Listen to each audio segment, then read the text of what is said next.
Wakeful night.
Steve Maslin here, Indie Gothic Society, on loan to our friends, WexRadioIndie.com. I'm here today outside of State Street Pub in Indy with our friend from Chicago, Jack from Panic Priest. And Jack, why are you here tonight? Well, hey there. First of all, I just want to say thanks for talking to me and doing this little interview. I'm here tonight because I've been on tour with Vision Video since about September 4th now. And this is actually towards the very end of the tour. We started off on, like I said, September 4th. Vision Video was nice enough to take me out. And so tonight we're going to play here, and I'm excited about it. It's a sold-out show. And then tomorrow night we got Nashville, and that actually wraps up the tour. We started off in Buffalo, went all through the East Coast, went up to Canada. We're back in the Midwest. And so, that's why I'm here tonight. Yep, and State Street Pub is a great venue here locally. Going to be a great show. If you have your tickets, come on down. I don't believe there's any available at the door, unfortunately. But the good news for you is you can still get your Jack fix by going to YouTube and or... Well, so as of right now, I have a new video out, but it's exclusive right now on postpunk.com for like a few hours. I don't know when this interview is going to go up, but then after that, it's going to be on my YouTube channel. Okay. And I'm really excited about it. Yeah, I was lucky enough to get a sneak peek of the video when it went live, and it is amazing. Once again, much like your new album, which just came out on, I believe, the 12th. It came out August 15th. Okay. Yeah. And now from start to finish, it's just a full album, and it's amazing. And I always like to ask people, like, you can have a great studio album, but few people carry that energy over to their live shows. And since I know you're only,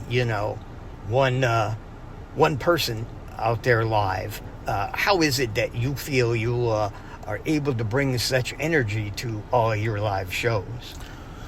Well, I mean, quite frankly, I've always been a bit of a performer. I love being on stage. I feel comfortable on stage. And when I'm in front of people, a live audience, just getting the energy from the live audience really kind of lights a fire in me.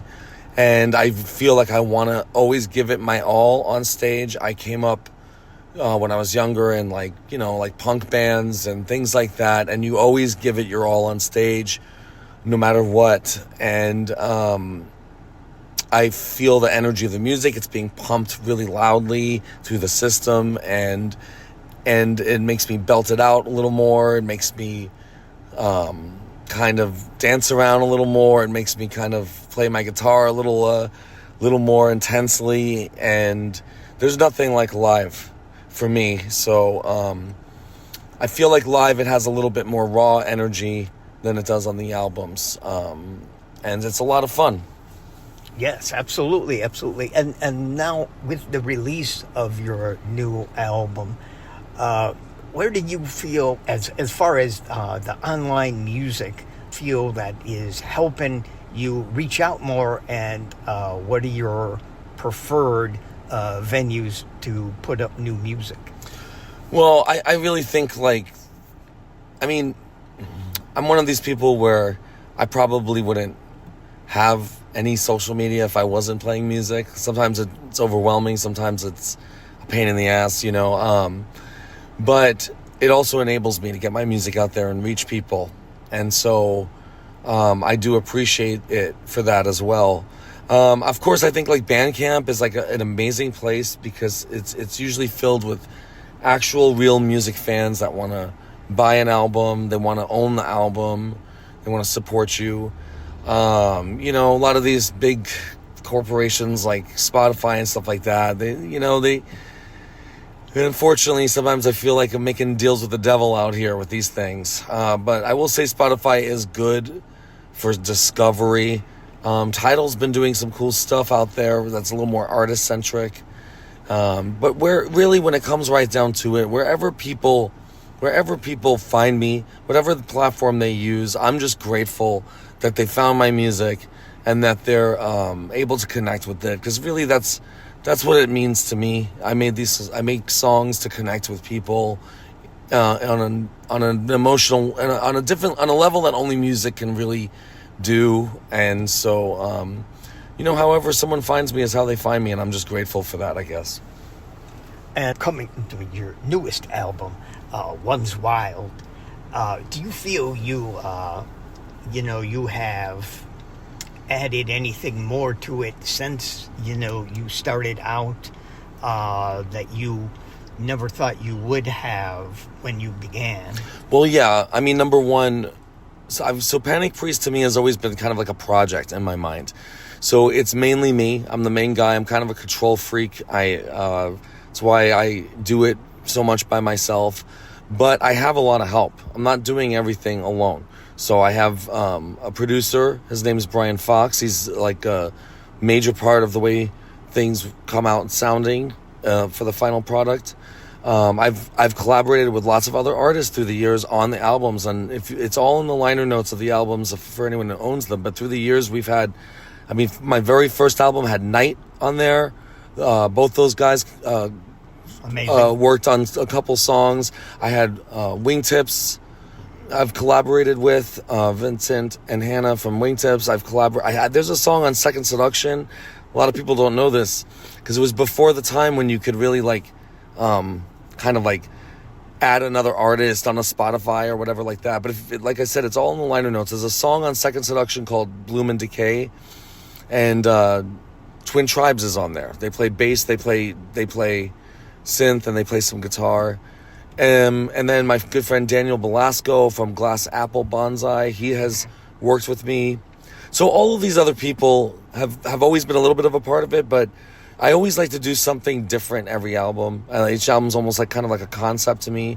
On Psychogoria, which is the album before Once Wild, I played just about everything myself except for the Self-Control cover, which Daniel Belasco helped me with. I had a vision for making a dark wave version of that, but I wanted to add some of that Italo disco vibe, and I knew Daniel would be awesome for that. And other than that, I actually wrote Psychogoria and did all the pre-production. I do pre-production just in my house, in my little apartment. And I get all the songs ready and all that stuff. And on that album, I really played just about every part myself. And then my producer obviously helped a lot in the studio afterwards. But on this album, I was a little more collaborative with my producer. He kind of wanted to get a little more involved, and at first my sort of control freak nature resisted it a little bit. It's just my knee-jerk reaction. And so, it's another reason why I don't play on stage with anybody and stuff like that. I kind of just like to do things my way.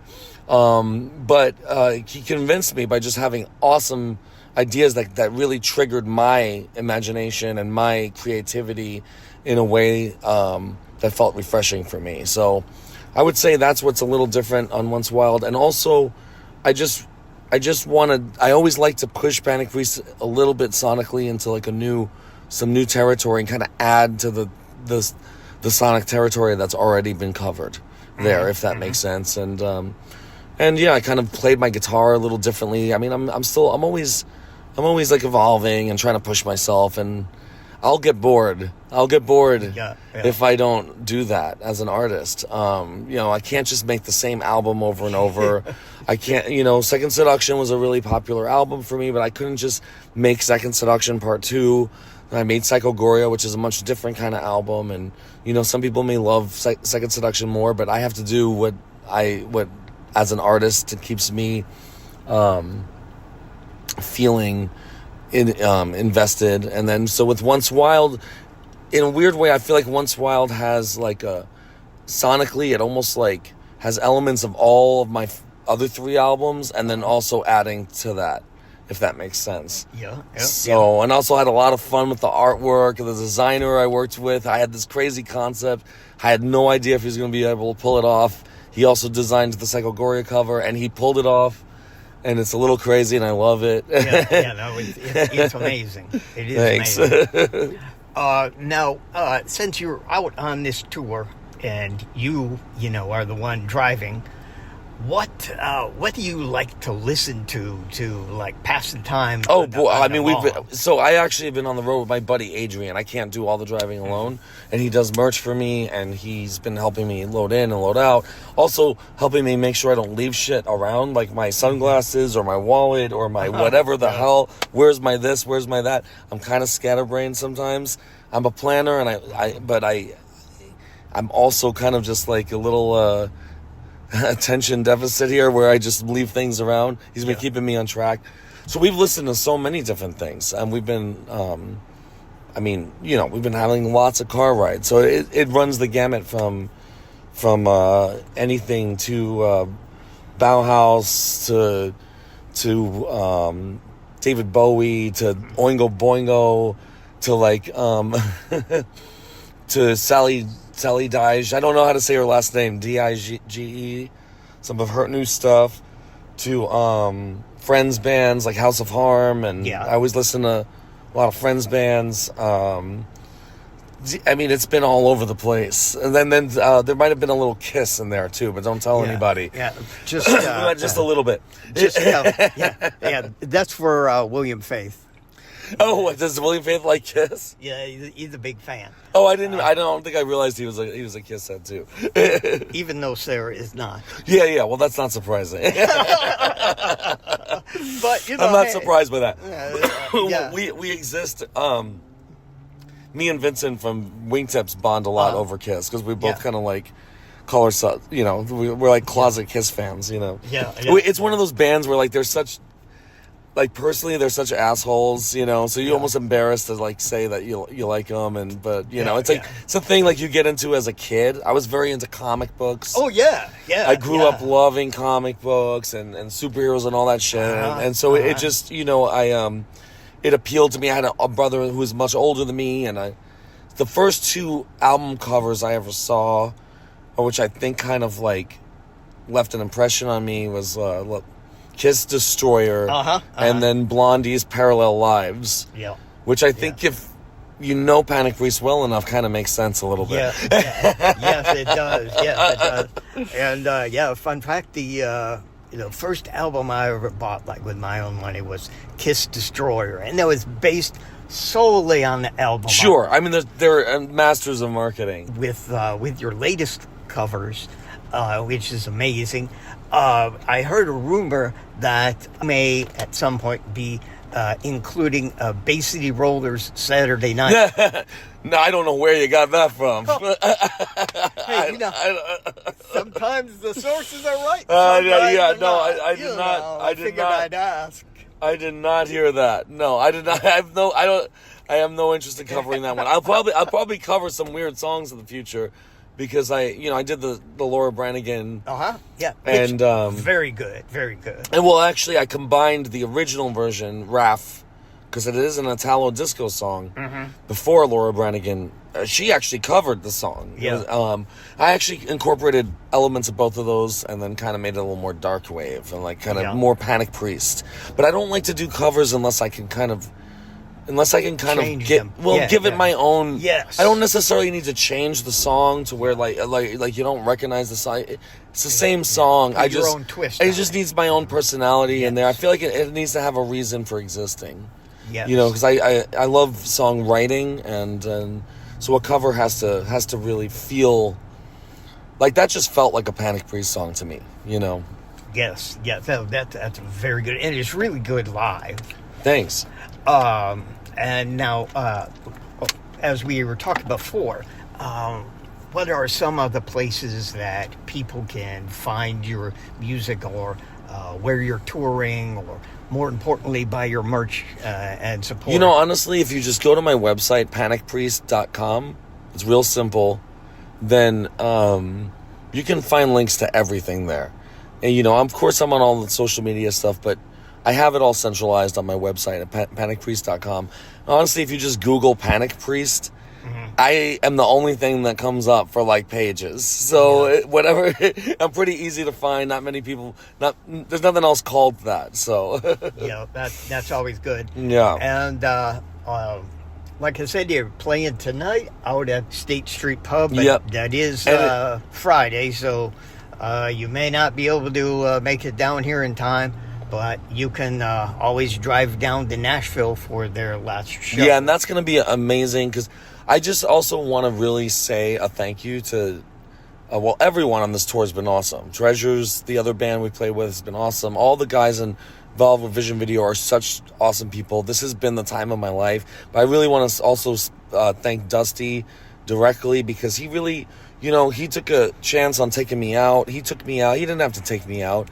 And he did, and we're having a great time. And I just think everything about Dusty, is genuine, and he is who he is. And listening to him speak and what he says, I mean, that all comes from the heart. He means all that stuff, and I can attest to what a great guy he is. And so this has really been a special experience for me. And I really appreciate it, because I've been doing Panic Priest for a long time, and I haven't done many actual long tours. I usually fly out for like a festival, maybe like an Absolution or a Terminus or Southern a Gothic. Dark Force or something like that. I've done those. I do those a lot. But I haven't done a lot of like actual on the road touring in a long time. So this has been a real treat for me, and I'm just happy that people are listening to the album. For me, it really is about the music, and performing and having that connection with people. And when people tell me that a song or my music helped them even just like get through a day of their life, or helped them get through a certain period of time in their life, that means everything to me, because I would be insane if I wasn't making music. I would be, it's really my therapy, and it's really what, really don't have a choice but to make music. And so, just hearing that from other people really keeps me going too. So, so I'm just grateful to have this whole opportunity. Well, thank you very much for your time. And remember, everybody, to check out panicpriest.com. And the new album just released is Once Wild. And you really have to check out the video, too. And I cannot recommend enough. Yeah, I have to say the video, got to shout out the director, Devin Ford. And it was in collaboration with Video Waste, which is, they're an analog visual collective in Chicago that does a lot of events there and they do a lot of Sanctum events there, and they're just also great guys. I couldn't have made a cool video without those people. Oh yeah, they have great setup at all of the events that I've seen them. Yeah, It's basically always I'm top-notch. just lucky that a lot of people, for whatever reason, have decided to work with me, and I feel really grateful for that. So Yes, and I thank you for your time now, and I very much look forward to seeing you tonight. I know this is Vision Video's last tour, so that will be a really good show. tomorrow we're all going hard. I'll tell you that. Yeah. It's going to be a big blowout. So if If you can make it to Nashville. you should just drive to Nashville. I'm telling you, that's going to be fun. Yeah. All righty. Well, thank you very much. And once again, look for the video. Not only will it be up in rotation at waxradioindie.com, make sure to support the venues, support the shows, support the musicians, and listen to the new stuff. Thank you very much, Jack, and Thank you. we will see you again in Chicago. Thank you so much. Appreciate it.